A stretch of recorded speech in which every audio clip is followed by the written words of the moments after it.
Well, fresh off a stunning political defeat in 2016, Senator Tim Kaine is back in Washington, serving the people of Virginia and eyeing another term. And he's agreeing to sit down interviews, including one with us for Political Insider, which is what we are now talking about, part one. And in this installment, the senator didn't hold back when he talked about the future of the Eastern Shore and Accomack County. What a difference a year makes. For Senator Tim Kaine, 365 is the difference between a national stage and a quiet morning in his office, the difference between a debate with Mike Pence and a calm discussion about Accomack County and the Eastern Shore. So I live in Richmond, but early in my married life, probably in the first year of marriage, my wife's family had really good friends who live in Accomack County, and so we started to come to Accomack.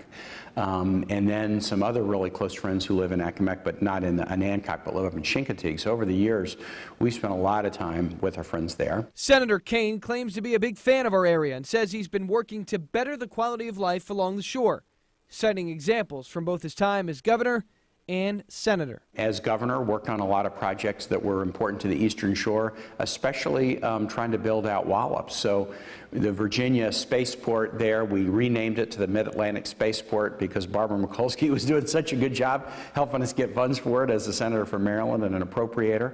And we're really excited about what's going on in Wallops because the Eastern Shore economy was strong in agriculture and aquaculture, strong in tourism, but kind of needed an additional pillar of the economy. And we think, the Wallops operation there is becoming that. Senator Kaine believes that the work done by legislators and others to propel the Wallops facility forward will help to mold young minds and lead the Eastern Shore into the future. Now it's the first dedicated runway in the United States for unmanned aerial vehicles and Orbital and other companies that use it for this vigorous space program in Virginia.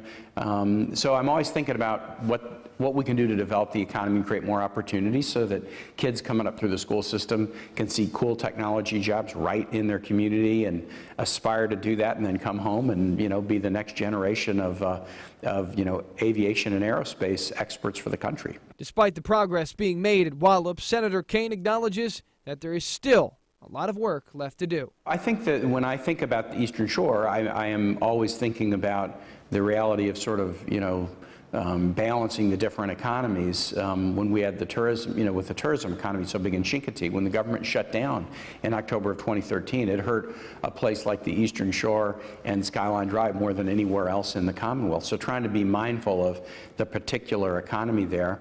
I'm also real worried about climate change issues and what it means to the Eastern Shore is beautiful environmentally.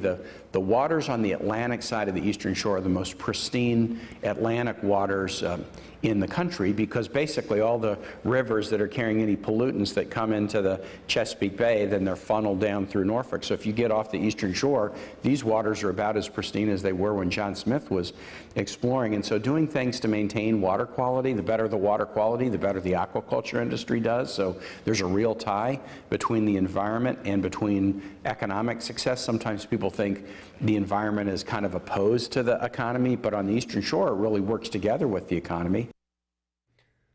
Now, Tim Kaine says he loves the people of the Eastern Shore, calling them tough and resilient, and he had plenty to say about the future here and the future of our country. Tomorrow night in part two, we'll talk health care and what is likely to happen now that the latest Republican effort has stalled.